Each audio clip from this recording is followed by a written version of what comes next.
Dans ce chapitre, nous étudions les consonnes nasales. En français, il y a 4 consonnes nasales. N, M, N, N.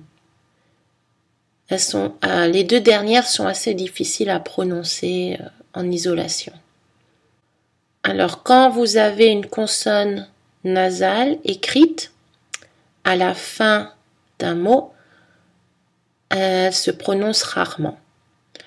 En général, elle se prononce dans le cas des liaisons. Par exemple, un ami, mon ami. Le son M. M est une consonne nasale, bilabiale, voisée.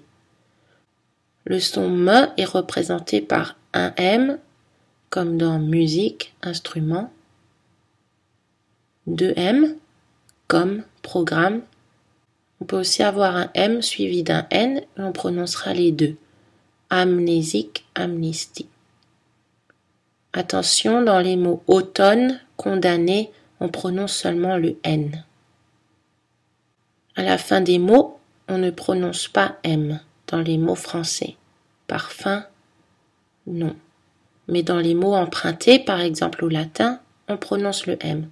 Maximum, album, aquarium. Dans des mots étrangers comme Rome, film, Amsterdam, etc. Le son N est une consonne nasale, dentale et voisée. On le trouve avec la lettre N, Nicolas, certaine, 2 N, année, donnée, et M et N comme on l'a vu plus haut. Et aussi automne, condamné, on prononce juste le N. À la fin des mots, on ne prononce pas le N, comme dans en, bonbon, sein. Il est ici juste pour indiquer que la voyelle est nasale.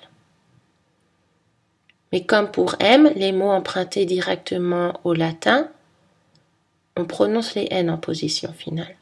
Pollen, abdomen, spécimen, etc. Le son gna est une consonne nasale, palatale et voisée.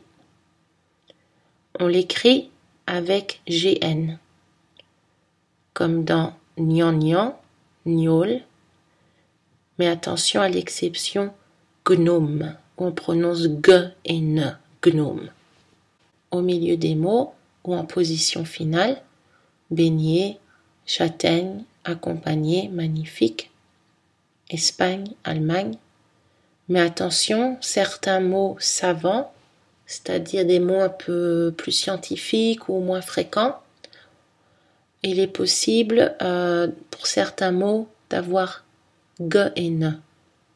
Ces mots sont stagné, diagnostic, magnum, agnostique. Pour le son ng, c'est une consonne nasale, vélaire et voisée. Ce n'est pas une consonne française, mais elle est empruntée à l'anglais. Ce sont pour les mots qui se finissent en ing. Par exemple, jogging, footing, lifting, smoking. On les retrouve uniquement à la fin des mots. Attention à l'exception shampoing, qui est prononcé avec une voyelle nasale. Ce mot a été très adapté au français, shampoing.